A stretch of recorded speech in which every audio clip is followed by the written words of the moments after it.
Hi guys, Michaela and I are here with Vaneeta. She is an amazing soul. She's also an author, and we are going to be digging deep and just having a conversation about femininity, uncovering who we really are, and then the many routes we can go with mental health. It's not just a one-way street where you find a therapist, there's other avenues. And Vaneeta has an absolutely beautiful story, and let's dig into this. I am super excited. I will say, thank you, Vaneeta, for speaking with us today. We're honored. Thank you for having me. I'm really So, excited as well. Yay. yeah. So if you don't mind, could you just share your story? Wow. So my story, I think it started when I was really young. I was born with a condition. I started writing whilst I was in hospital. I've had depression. I had depression and anxiety since I was like 8-9 years old. I went to many healers, many therapists, many different people who were absolutely amazing. But they were unfortunately unable to help me. They couldn't really quite figure out. For me, I always knew inside that they weren't asking the right questions. They were very surface level. So, and then about 3-4 years ago, I just kind of hit the nail on the head. I'm like, I need to sort myself out. If therapists and people can't help me, I need to do something for myself. So I kind of just went on this journey. Though I've been writing since a really young age, I started to look for tools and things that could possibly help me. And then that was the turning point for me. It's like the universe heard me and was just like, I'm here to help you. You want to do this? I'm here. And it was just generally really amazing. I then set up a platform for mental health. I got made redundant from a job, which was the best thing in the world for me because I hated that job. Though it taught me so much, it really did teach me so much, I won't lie, but it just wasn't me. It wasn't me. I've been writing since I can remember. I've been writing for myself as an outlet.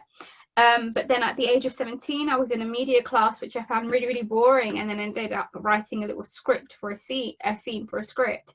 That scene blew up into 2 novels. I then wrote my 3rd novel after that, but I released Broken Branches in May. And yeah, I'm just kind of, people have been getting so many messages from there. It's been going so well. The messages that people have received from there have been absolutely amazing, and it's made me feel great. Like I'm doing something, like this is where I'm meant to be. This is going the right way. Life isn't perfect, but when you feel good about something, then you know you're on the right track. Yes, I absolutely love that. And I also want to highlight, we had spoken about this in a previous conversation, but I thought it was absolutely beautiful. I think our clients, or not our clients, our audience should hear this, where you use writing as a form of therapy. And when you reflected on everything, you start seeing like, oh, I'm actually able to see myself growing as I write, which I think is phenomenal. But could you talk a little bit more about that?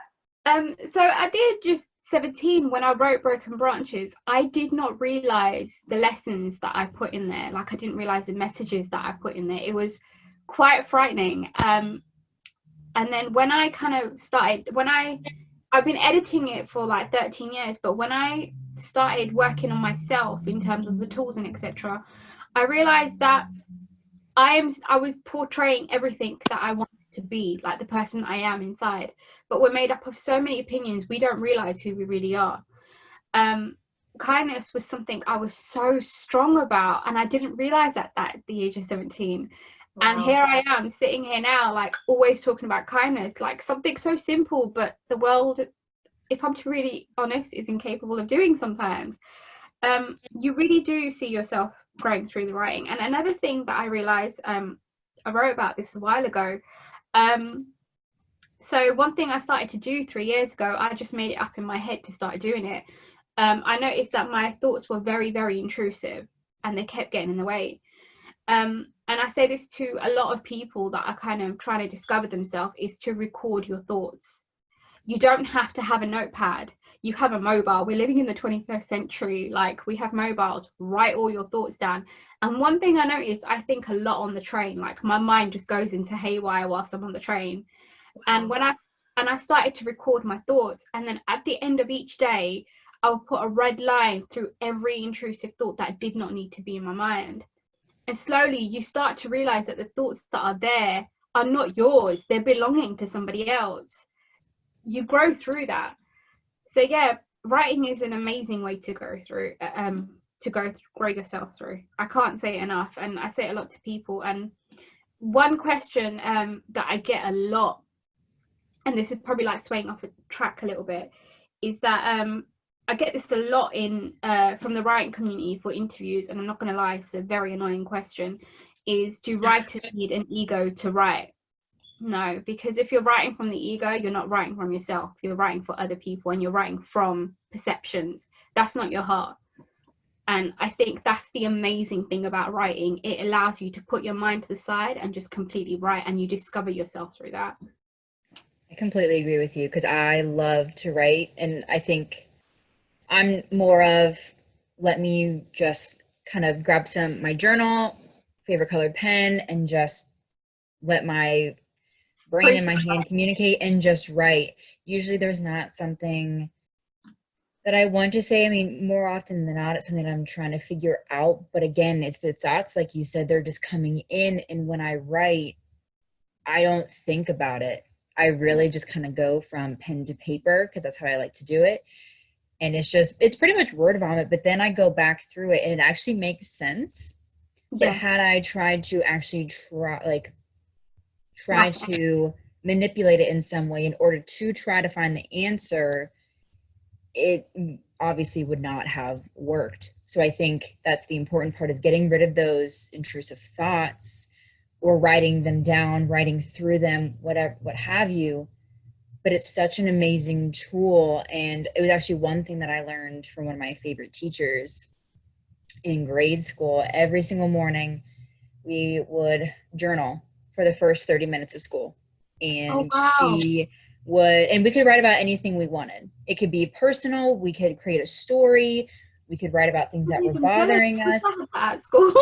Yeah, it was amazing. And I still have the journals today. And honestly, when I read them, I'm like, oh my God. But I was like 12 years old. Of course, they're going to be a little cringeworthy, but it let us be creative, and it let us, and I think it especially helped being within that first 30 minutes of our day at school, just kind of set everything, like you get, everything out on paper, it's quiet, no one's talking, you're with yourself, and you have the freedom to write what you want to write. And I think that just sets such an amazing tone for the day. Yeah. And yes. I think people can take that into account. And if you are a morning person and want to do that, or, like you said, later at night, I don't think there's a right time. It just depends on. I think that so many people are set on setting goals and intentions for the morning, which is great. Like, do your thing, like do it. But it's like you said, like the idea of just journaling in the morning and just writing absolutely anything, it helps you to realize how you're opening your day up as well. Mm-hmm. And I think that's really amazing, just to write absolutely anything in the morning. Yeah. I was going to add, just to go back to what you said about recording your thoughts. I think that is beyond powerful, because I know from my own experience, we put ourselves down a lot, or we think a lot of negative things, and that we put back on ourselves that we believe is true, and it's really not. Just because you think something doesn't mean it's reality. And so I think that that's something that myself and our audience should incorporate in our daily lives, if not every day, whenever you remember, just to like even say it out loud and hear it and be like, oh my goodness, I don't like that I thought that about myself. Or like you said, I am thinking this because someone thinks that I should believe this, but I don't believe it. So I can just scratch that out of my mindset. I absolutely love that. Bright red pen and literally just scrape it up on the paper. Like, I don't need that. I don't need that. I love that. Like it had to be a red pen, because in school they mark with red pens. So like, yeah. So, yeah. But sorry, go on. No, is that a technique that you kind of came up with or saw somewhere, or is it something you learned in a therapy session? No, literally, that was just me. Like, because the thing is, I've been writing since I was in hospital, and I just used to write. So that kind of free flow writing just kind of stayed with me all the time. And then the idea, like, because the thing is, I started noticing that some of the things I wrote were not mine. And I was wondering, like I would just write specific things and I'd be like, where on earth did that come from? Like, why would I write that? Like, that's not me. Like, and then eventually I started to realize that everything that was swimming in my head, it was just weird. Like, I remember just standing on the train thinking, like, why would I think that? Why would I even write that?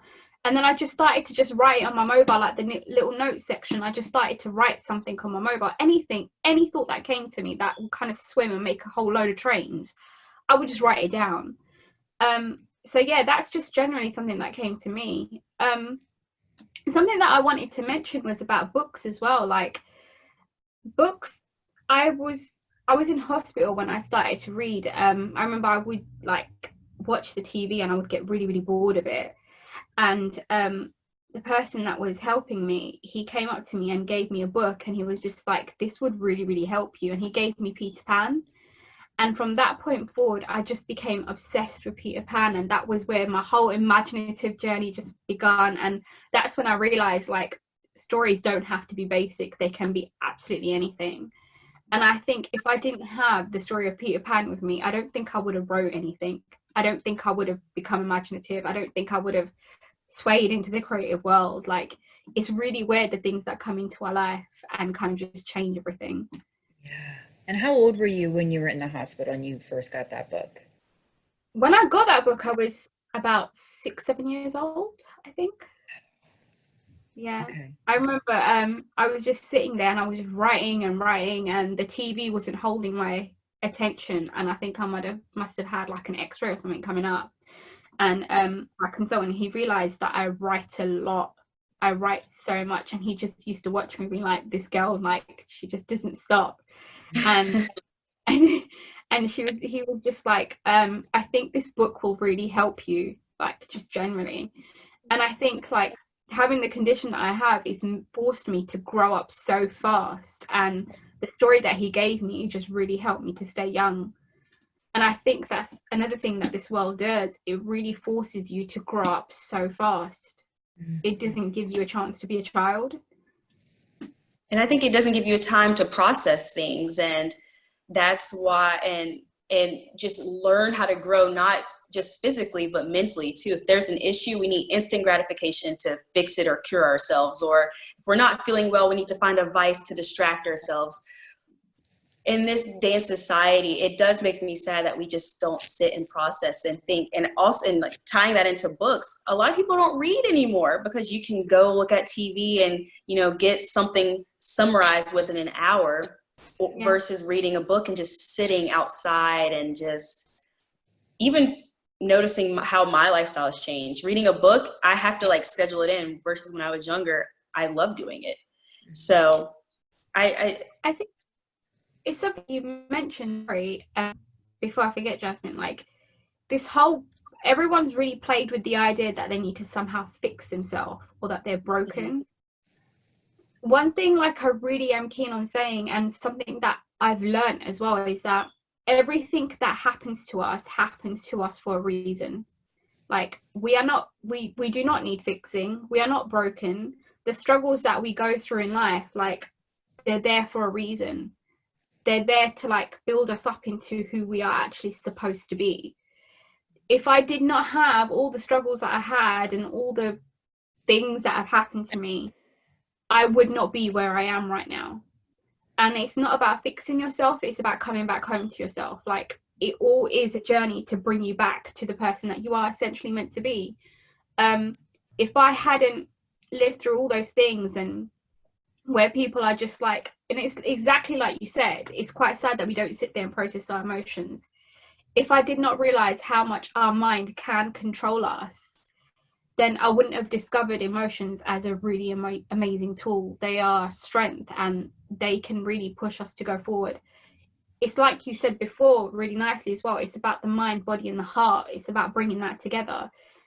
We're living in a world right now where everyone needs to live from the mind. It's not like that. It's about bringing them together. Sorry, I know I rambled on a bit. No, I love this. This is phenomenal. Yeah, I kind of want to piggyback off living from the mind and kind of correlating it back to depression and anxiety, because I feel like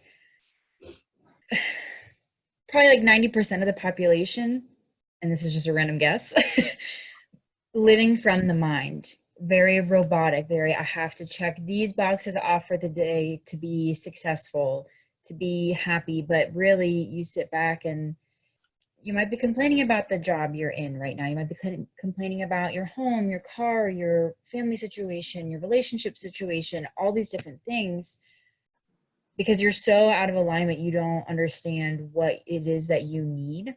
Yeah. So when you have a lack, it's processed in your mind as, okay, well, I'm not enough. There's a lack within myself.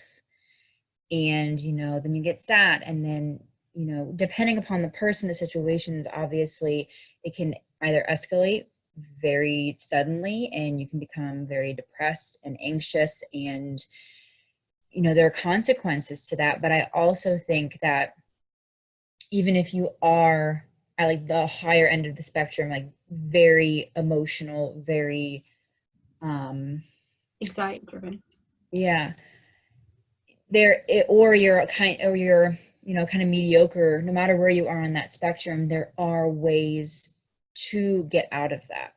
And I kind of want to go a little bit into what you kind of went through, going through that depression, getting out of it, and kind of different realms and tools that you use. I definitely want to pick up what you said. Depression is very different for everybody. So I come from a family, I'm going to be very open and honest about this. I come from a family that a lot of the women actually face a lot of depression. And obviously there's a reason for that. But the thing is that, depression is different for everyone. And I've had it, like my mom, thankfully, she was amazing. She noticed it when I was very, very young, because she noticed that I wouldn't sleep. Like I would just stare at the wall the whole night. And I kind of, I went through so many healers, so many counselors, so many people. They just wouldn't ask the right questions, and they were giving me like pills. Here's a tablet, here's a tablet, here's a tablet. And at first I used to take them, but it was my mum that turned around and said that I don't want you living off tablets for the rest of your life. This isn't going to help you. Like, I'm in that position. I don't want you to have that as well. And then I stopped the tablets, but my mental health was a complete, it was just absolutely awful. And then when I came to 21, I kind of started relying on substances and alcohol to help me. And the thing is, at the end of the day, they are coping mechanisms. And it isn't just substances and alcohol. Technology is a coping mechanism as well.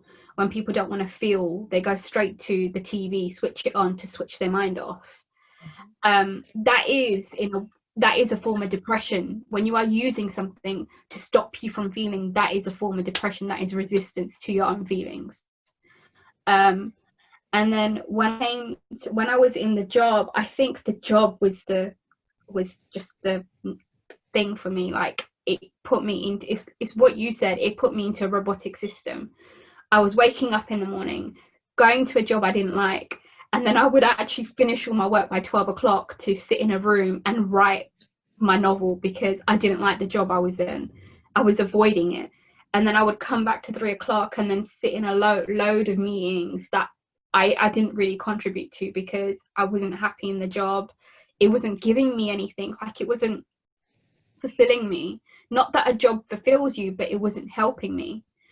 And then I noticed, I would come home and I would cry, and I did face a lot of intrusive thoughts. And then when I got made redundant, I remember I was sitting in a cafe and I started crying, and I realized the only reason I was in that job was to make other people happy. It was just because people needed to know that, oh, Vaneeta's working a great job and she's making good money and she's doing this and she's going to get married and then she's going to have a load of kids and then she's going to have a house. And then I'm just like, but that's not the route that I want to go down. Of course I want to get married, but that's not the route that I want to go down. I don't want to have a job and hold that job just because I need a man in my life. It doesn't work that way. And then all these things about the future were just holding on to me. And then I didn't actually realize, though I had accepted my medical condition already, I didn't actually realize how much it had actually traumatized me, if I'm to be really honest. So, and then by the time I came to, I think 26, 27, and I was made redundant, I was just like, I need to do something about this. Like, the universe had made me redundant for a reason, and this is a time to, like, I don't care what I do, I don't care how it happens. And I just ended up setting up a platform, and then I started looking for therapists. And one thing I will say to somebody, and I get messages like these a lot of people ask me, how did you come out of depression? It's not like that. Like, I'm number one, I'm not a therapist. I can't give you the medicine. But one thing I will say is that you have to want to come out the depression. You have to want to get rid of that loud voice in your head that tells you that you have to do this and you have to do that and you have to do this for all these other people. You have to want to, like, and the thing is, depression, it freaking hurts.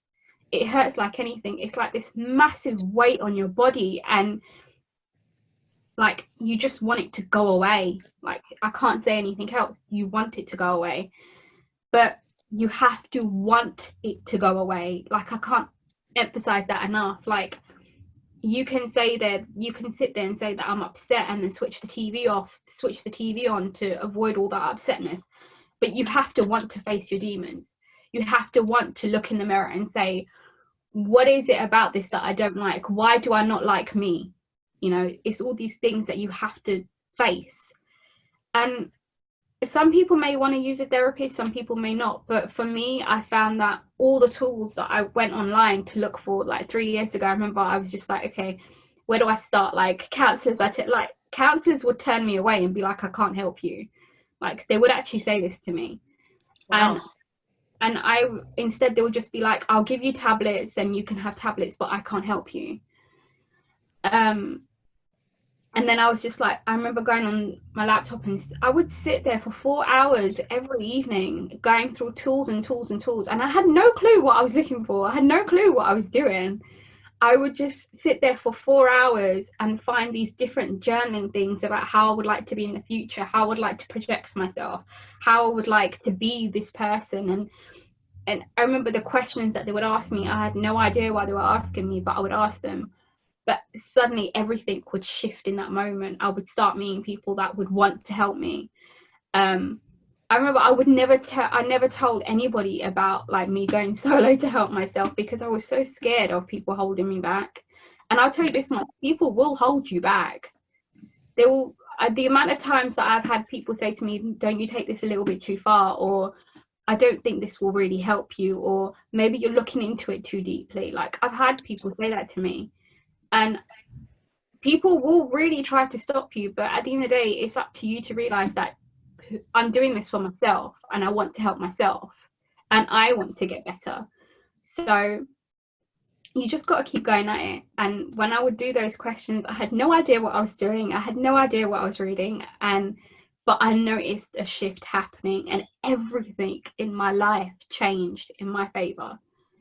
Like, I will say, you brought up a good point. There is so much power in your intention of how you want to be, how you want to be to others, and vice versa. And a lot of people don't think about their intentions. Sometimes, we were talking about how to set your day as you begin. Start your day with intention. I want to be this way, and instead of always, and we do this subconsciously without realizing it, I'm acting this certain way to make sure my family approves of my decisions. And, we have to, one thing on a random note, it's not our responsibility for how we make others feel. If there's a difference of hurting someone's feelings, there's a difference in that. So I want to clarify that. But if someone feels that you should do a certain thing and to make them happy, that's not your responsibility. But we carry that with us, and we do we do certain actions, and we apply for jobs, and we go in relationships for someone else. We do that so often. So I really appreciate that you mentioning all of those things, because it brings a lot to light, especially subconsciously, that we should think on a more conscious day-to-day level. Yeah. And I think you're right. Like, we don't realize how much we end up living for other people. We don't realize how much like the things that we do, we don't realize, like, I can't say enough, we end up living a life for other people. Yeah. And the thing is, when you start your day, think about what makes you happy. Like, what can you do today that will make you smile? What can you do today that will make you laugh? It's about you. You're here for you. You're here for a reason, and it's for you. So yeah, but yeah, that was most of my story for my mental health. And I'm not gonna lie, I still have days where I'm depressed. Like, you're gonna get them. It's like, it's not gonna change overnight. It's taken me 3 years and I'm still on the journey. Like, I won't say that I face depression as hardly as I did before, but I still have my days. And I'm gonna say another thing, it's about consistency. It's about you have to be consistent in being aware. I can't say that enough. You have to be aware of your own behavior. And it's like you said, don't worry about other people's feelings. It's got nothing to do with you. And as long as you're being kind to people and you're being kind to yourself, you've got absolutely nothing to worry about. People's feelings are their own responsibility. It's up to them how they want to handle it. And I'll tell you this much, I have lost a lot of friends. I have lost a lot of friends, but the way I see it is that it's not my loss, it's theirs. Mm-hmm. Like, if they didn't want to be in my life, that's not my problem. And it's solely because I looked after myself and I put myself first. I stopped going to places that I didn't want to go to, that I thought would harm my mental health. I stopped. I think the change happened as well is when I stopped drinking. I didn't want to drink anymore. Like, these things just dropped out of my life. And when I said, like, I don't want to go to this place because there's going to be alcohol there, and that's not really me, they didn't like it. And that's it. Your whole relationship just stops there. And at first I was a little bit surprised, but I thought, do you know what? Like, I'm happy. I'm actually so happy, and I can think clearly. I'm so aware of myself, and I'm aware of the things that upset me. I'm aware of the things that trigger me. I'm going somewhere for myself, and I'm happy with that. So, and I'm not gonna, like I said before, it's an everyday thing. You're gonna have sad days. We are human beings. We're gonna feel sad. And it's like you said before, we have to process those feelings. When we are sad, we have to process that. Why am I upset? What can I do right now that could make me happy? Or if I don't want to do anything about it right now, let's just sit with the feeling. Let it go through us. Let it feel it. Right. And that whole, sorry, go on. I was going to ask, what are some of the things that you use today? Like, if you're having a bad day, what are some different tools besides writing that you use to kind of pull yourself out of your funk? Honestly, I pray so much. I can't say it enough. I pray so much. I went through a phase last year where I completely stopped listening to music. Like, my whole music just stopped. I can't say it enough. Like, I couldn't handle music last year, and I think it was because of the anxiety that I was feeling.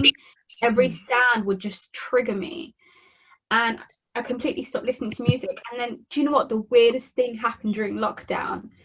Like, it was just amazing. Like, I started listening to songs that I would listen to when I was a child. And there were a lot of folk songs as well that society kind of stopped me from listening to. And I didn't realize how much we are made of opinions. Again, it comes back to opinions. We listen to things to please others so that we can form a relationship with other people, that we forget the things that we really, really like. And I started listening to folk music, and obviously not everyone has to listen to that, but listening to music is great for me. It's a great tool for me. It just gets me in the buzz. And be creative. Like, that is the healing power for me. Creativity. I didn't realize that I actually do like to cook, and I know that's a really weird thing for an Asian person to say, but I love cooking. I didn't realize how much I loved cooking. And it doesn't have to be perfect. Like, I experiment with the most weirdest things, and sometimes it comes out really, really disastrous, and then it comes out really, really good. Like, it's just about the experimentation, finding yourself. Another tool that I do, I don't know if anyone does this, but I do sound bowl healing. I love that. It's just so calming for me. It completely just stops my mind from going on a buzz. I paint a lot as well. That's something else that I do. Another tool that I do is I massage my mind as well. So I would use oils and sandalwood, and I would just massage it into my scalp. That is so calming for me, especially when you're facing anxiety. I would say oils are very, very helpful, because it just helps to kind of relax the mind, and it brings your senses back to kind of the present moment. Sorry, I had another thing, breath work. Breath work. Like, I can't say this enough. Something that I started doing this, I think, last year, if I remember correctly. So we're all living in a world where we live from a calendar, of course. And my calendar is like, I'm like so forgetful, and I put everything into my calendar. But I remember a few years ago, I downloaded a reminder app. It's different for everyone's phones, but I downloaded a reminder app because it just pings me off for the things that I really, really, really, really need to do for the week. And then last year, when I noticed that I was having like the intrusive thoughts and I was having like trigger moments, what I started to do, I put on my reminder app, so it buzzes off every 3 hours, and the only questions that are on there is, how are you feeling and why? And it just kind of brings your awareness back to yourself. And what I do, I take a nice long exhale, and I do it 5 times, and I ask myself how I'm feeling. I can't say this enough, because we're so busy living outside of us that we forget that we're here and we have a body, and we need to ask our body how it's feeling. And because I deal with chronic pain as well, like, it just helps me to bring my awareness back to myself. So yeah, I love that. I do a lot of those things as well, but one thing that kind I of can't hear anything. Oh, can you hear me? Oh yeah, now it's come back. Okay. One thing that caught my attention at the end was we are so involved with other people that we rarely ever check in on ourselves. And at the very beginning, Jasmine kind of mentioned the femininity. And in my mind, I kind of see us always being, women especially, always being a caretaker or a giver, or making sure that everyone else is taken care of before taking care of yourself. And just that balance of the masculine and feminine energy, we don't have that, and it really shows in our lives through our actions. Yeah. So I kind of want to go a little bit into that and kind of see what your thoughts were. So I love talking about energies. I'm really obsessed with it. Like, and I only started on my journey with energies like a few months back. So I come from a family that is very driven by masculine energy, obviously. And I think for me, what kept me in touch with my feminine energy was my creativity. I have always been a creator. I just love creating things, even if it's disastrous. But for me, creativity is healing. And I think that coming from a community, coming from a society where kindness is just not recognized, it's like, people are just so cruel sometimes. And I felt what it's like to be hurt. I felt what it's like to be in pain. I felt what it's like to be hurt by others. I was also bullied in school, so I took a lot of that on. And then I felt like I had to kind of live up to everyone's expectations through logic. Go to university, be organized, set things on time, and all the other things that are obviously needed. Like, I'm not saying, like, I think we need our masculine energy. It's two halves. Like, we are of masculine and we are feminine. But embracing my femininity has been one of the greatest things that I've ever done for myself. And the truth is, one thing I realized, that I've been so driven by logic and mind so much that I am actually a feminine person. Like, I love nurturing, I love caring, and kindness is just so important to me. Creativity is so important for me. It's why I love to create. And I'm still kind of on my route to discovering all of that. Like, it's still a journey for me. But yeah. So I have a question. So for our listeners that want to tap into that feminine energy, how would you recommend them start doing that? And whether you're male or female, you can tap into either or, because we all have both. So it doesn't matter, Yeah. you know, what gender you are. I think so what I've learned personally about energies is that, of course, we have both, but sometimes we can have more than the other, which is why I say that I'm quite a feminine woman.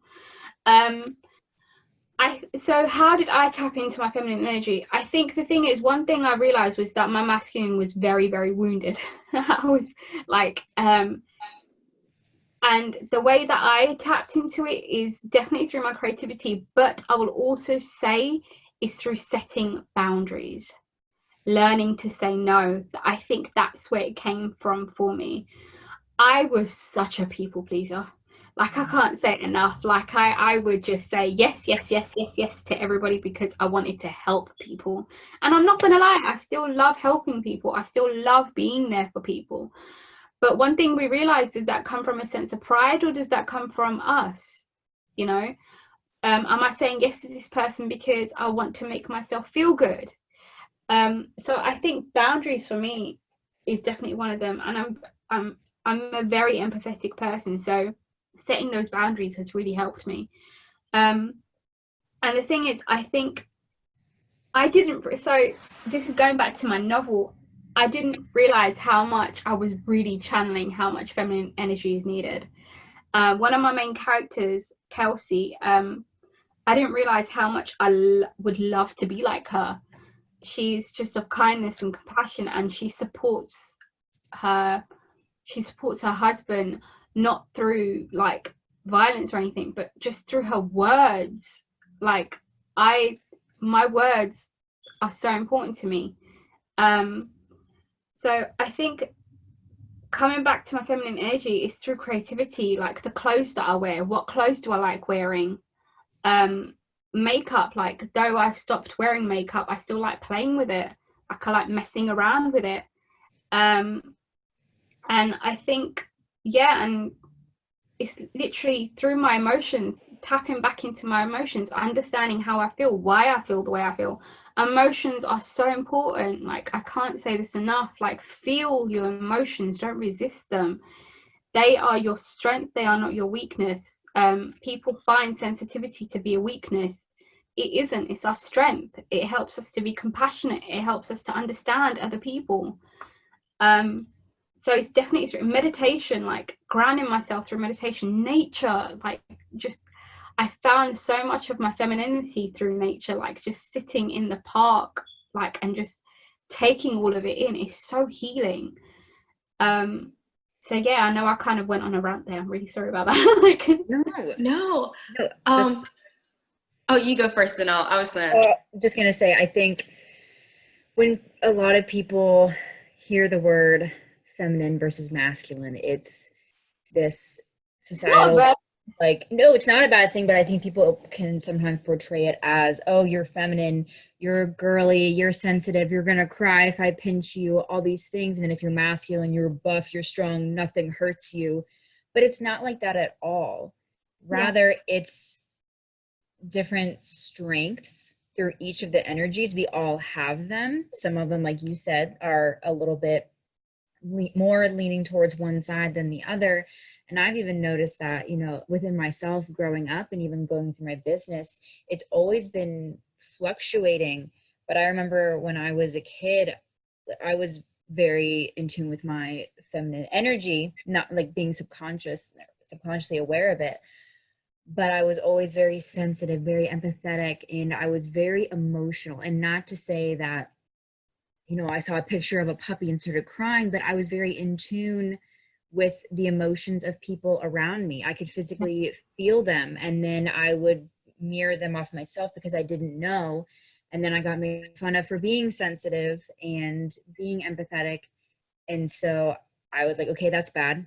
I'm going to shut that all off. And then my feminine energy was dwindled and my masculine energy came out. And honestly, like, I was kind of a bitch. Like, I'm not going to lie. And because I felt that I needed to be Survive in this defensive. world. Yeah, to survive, to be part of that tougher crowd, because I had a lot of guy friends and I wanted to be one of the boys, and even, you know, hanging out with my dad or my uncles or my cousins that are males. I always wanted to be a part of that crowd, but I already was. But I think looking back and saying, okay, we each have different things to offer. Look at those different things, you know, look at, you know, the masculine qualities of yourself. Look at, you know, how you think logically, how you analyze things, and look into the feminine things. Okay, well, how do you feel about that? And it Yeah. doesn't have to be a super sappy, you know, therapist on the couch, you know, Sigmund Freud type thing, which it's not. It's more of an exploration of who you are as a person. Like, we all have feelings, we're all entitled to them.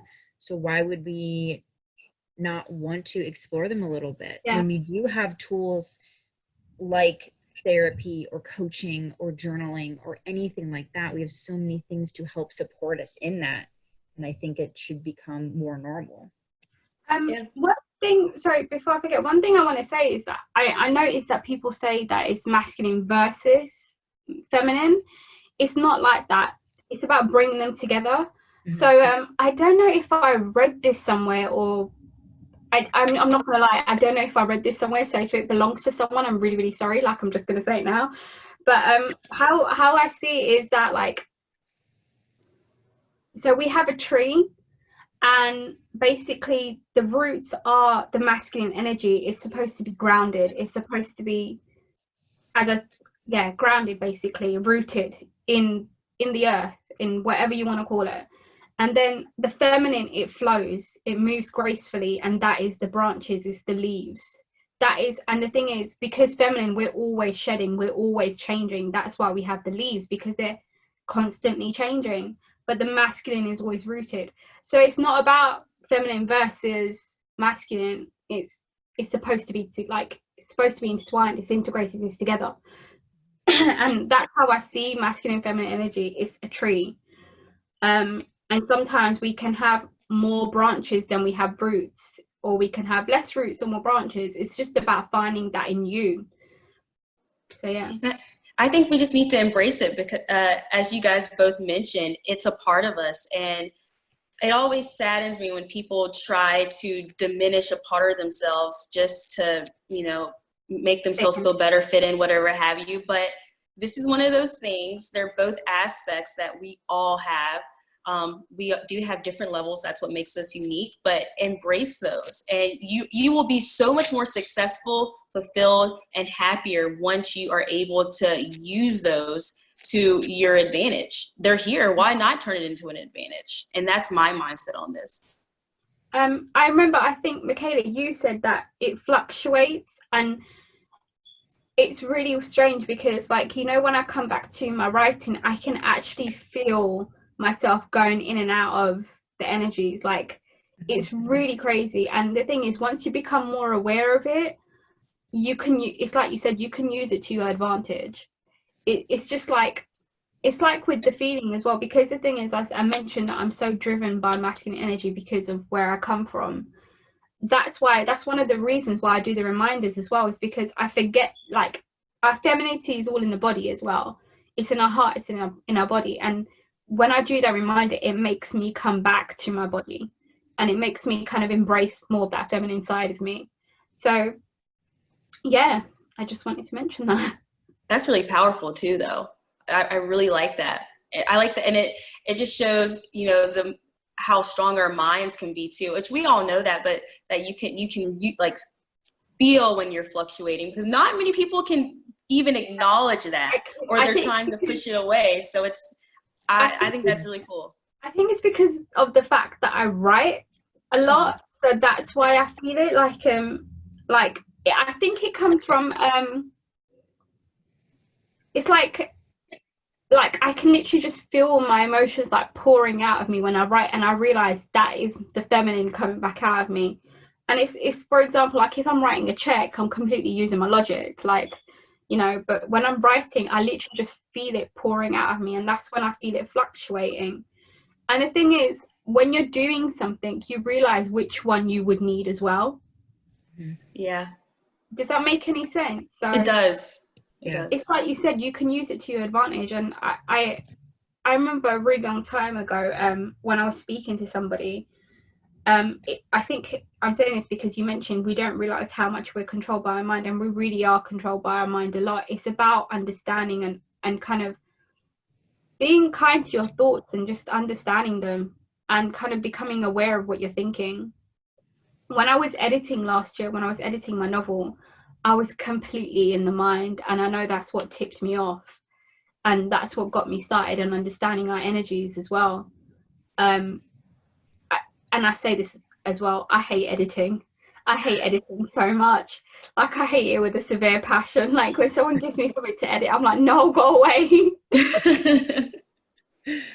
So you just kind of end up becoming aware, especially when you look back at your past. Like, when I look back at my novels and I look back at all my writing and I look back at my editing journey, it's crazy how much you realize, like, which way you were turning and which way you were coming from. So yeah. I love that. Wow. You're just so profound with what I can definitely tell you're a writer. You're just very profound. So I'm just absorbing everything right now. Yeah. I think it's important for a lot of people to realize and understand that you don't necessarily have to go down one certain path. It doesn't have to look one certain way. There are multiple avenues that you can take for your healing, for your understanding, for your betterment, and finding those things that work for you, whether it is writing or listening to music, journaling, doing the thought process, of writing down the intrusive thoughts, crossing them out at the end of the day, doing therapy, going to a coach. I mean, there's so many different options, and it doesn't have to be the normal, okay, go to your doctor, get a prescription and be on, these pills or this program for the rest of your life that ultimately you are reliant on, you are codependent upon, and that even exacerbates the issues that you already have. But it's just a cover up. I can't say it enough. Like, I say this to a lot of people, don't compare your life to other people's lives. Mm-hmm. We are each on our own journey. And like, when people wanted me to sit out and get a job and go do like the whatever life thing that people do, I remember, like, I just didn't. So I think I could give a really good example. Like, when I was in school, like, I really, like, when I was in, like, I don't know what you call it in America, like, so it was primary school for us. I was, like, sitting in a classroom, and my teachers were not supportive of me. They didn't think I had much potential to read and write. They would never spend any time with me like they did with the other kids. And I remember that I really liked to read. I loved reading. And I would sit in the corner, and when I couldn't understand things, I kind of lost myself in the stories, and I loved it. Like, I can't say it enough. I loved reading. And then when I used to come home, I used to actually steal the books from school. I'll say that out loud and confess it. I used to steal the books from school and then bring them home and not give them back to the school. Like, it's all good. And then, like, I would literally say to my parents, can you go buy me a dictionary, because I want to understand this properly. And I would sit there and I would teach myself how to read and write. So my point is, your journey is not going to be like everybody else's. It's not going to be the same. Again, it's the fact that you want to do it. I loved reading, so I wanted to read, and I noticed that the teachers would not help me. So I kept going at it, and I discovered something that I liked. And the scary thing is, like, your journey is going to keep changing. It's not a straight line. You're going to go back and forth, and you're going to go left and right. So I will actually say this as well. During lockdown, like, it was just a very big change for me as well during lockdown. I only read one book during lockdown. For someone that used to love reading, I realized as well that I was reading so much because I was getting praises for how much I used to read as well. People used to be amazed by how much I could read and write, and then I realized during lockdown I was reading then because I found it a comfort. And don't get me wrong, I still love books. Like, I love reading, but it's it's the praise of society, and it's the kind of expectation of society that, oh, Vaneeta loves to read, let's keep her reading, because, and then my mind is just like, oh, people are paying attention to me because I read and write. Like, you don't realize how much you're living off of that. So your journey's not going to be like, I could end up tomorrow, like I used to read like 3 books within a month before, because I was so obsessed with reading, and I used to enjoy it, but I found comfort in it. I realized that people were kind of labeling me for reading, so I would continue reading because I found some kind of identity in it. Your journey is going to keep changing. We're not all the same, and I think it's the fact that your journey is not like anybody else's, and we need to recognize that we're all on our own path. Don't criticize yourself for not being like beyond anyone or anything like that. It's gonna keep changing, and you're your own person. Embrace that. Like, it's not a race. We're not, Yeah. you know. And I would also like to mention, if you go down an avenue that doesn't work for you, that's okay. It's something to learn and grow from. A lot of us, myself included, have been really hard on ourselves when you think that this one avenue or this one route is going to help you, and it doesn't. In fact, it might do the opposite, or you figure out it triggers you for something. That's okay. Learn, grow from it, and then pivot your thinking. So I really wanted to bring that up too. Forgive yourself for a lot of things too, on another note. Oh yes, definitely do that, please. Like, and I noticed the thing is, in the writing community, a lot of the authors, they love to write. So one of the reasons, like, I stopped doing interviews with people in the writing community recently. I might get a great one again or not, I don't know.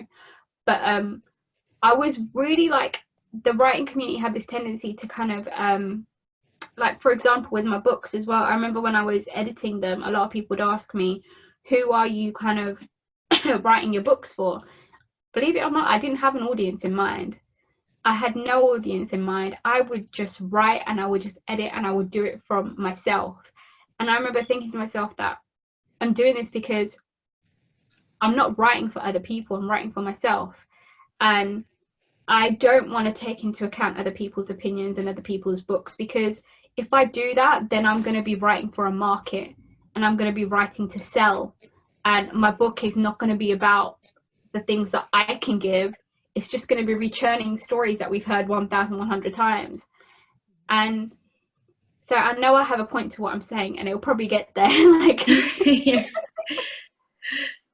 But my point is that I remember when I finished my second novel, when I finished the editing, and I finished it last year, December actually, and I was just like, I don't have a market, but I'm going to put my books out, and I'm going to see what happens and see where it goes. You just got to throw yourself out there. It's like I said, that's what my point was. It's like, your journey is not going to be the same as anybody else's. So many authors would ask me, how many books do you read? Why do you write this? And who are you aiming for? It's not going to be the same as anybody else's. You're your own person, like, and just kind of go with that, you know. I didn't have a clue how my books would turn out, and I'm not saying they're like doing amazingly great like Harry Potter or anything, but they're doing well, and I'm happy with that, and people are taking lessons. And I say this because, like, you know, take that leap, just trust yourself.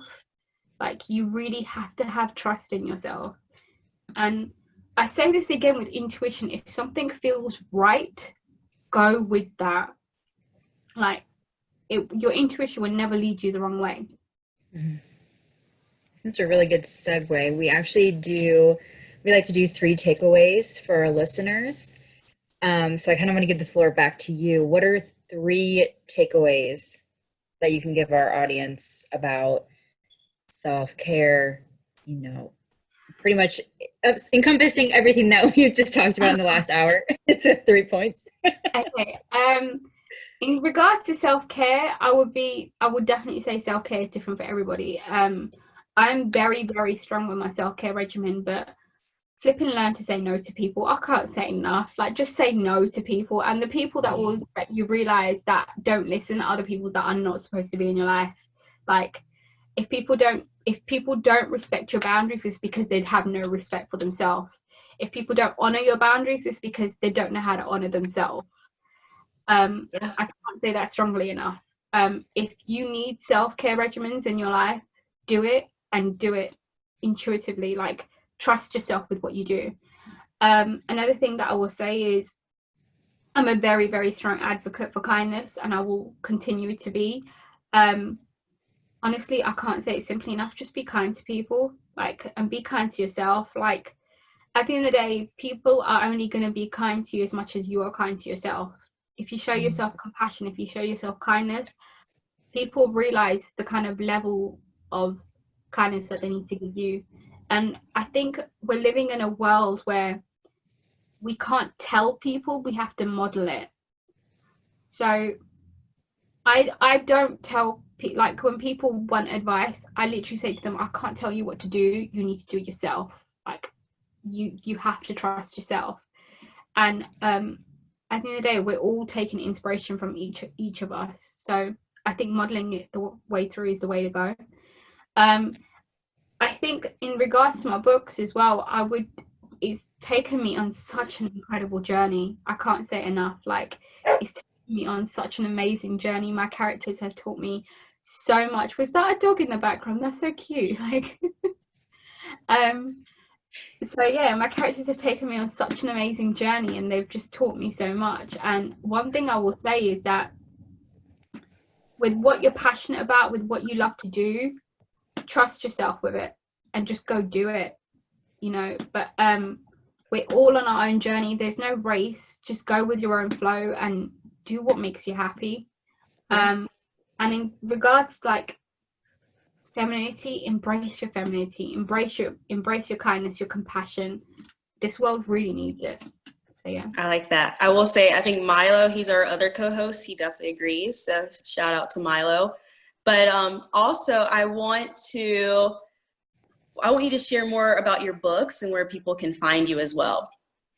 So I have a website, vaneetakaur.com. So my links are all there if people would like to go check out the novel. I do use Twitter. I don't use it that much, but I'm mostly on Instagram, and it's Miss Vaneeta Kaur. So yeah, that's kind of all I can say. Yes, and those will be in the show notes as well too. So yeah, thank you so much for having me, by the way. Of course, thank you. I mean, this is such a good conversation. It's one of many, and I hope to have you on here again. But I love your insight, because especially when it comes to, and maybe we can talk about this on another episode, kindness, because in this day and age, I know here in the US, kindness is very hard to find sometimes. So I just love everything you have to say, who you are as a person. So thank you as well. Oh, thank you. That's really kind of you to say. Yay. It was lovely speaking to the both of you. Likewise.